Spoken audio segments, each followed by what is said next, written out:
ইসরায়েলে কতটি ক্ষেপণাস্ত্র ছুড়ল ইরান? যদিও ইরানের ক্ষেপণাস্ত্রে কুপোকাত ইসরায়েল। ইরান শুক্রবার সন্ধ্যা থেকে এখন পর্যন্ত পঞ্চম দফায় ইসরায়েলের দিকে 150-র বেশি ক্ষেপণাস্ত্র নিক্ষেপ করেছে।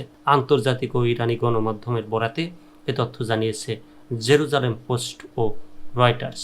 শনিবার সকালে পঞ্চম দফায় আবারও ক্ষেপণাস্ত্র ও ড্রোন হামলা চালায় ইরান।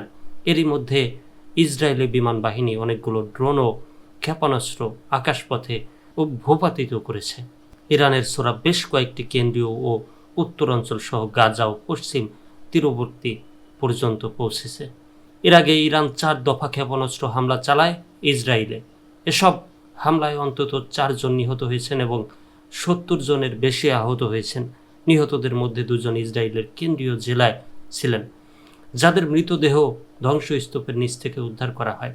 এখনও একটি 2 মাসের শিশুর ধ্বংসস্তূপের নিচে আটকে থাকার আশঙ্কা করা যাচ্ছে। জেলা আবিবের পার্শ্ববর্তী রামাত গান এলাকায় ইরানের ক্ষেপণাস্ত্র হামলায় বড় ধরনের ক্ষয়ক্ষতি হয়েছে। এছাড়া শনিবার সকালে ইসরায়েলের উত্তরাঞ্চলের কিরিয়াত শমোনা, মেতুল্লা ও গাজার রকেট হামলার সতর্কতা সাইরেন বেজেছে।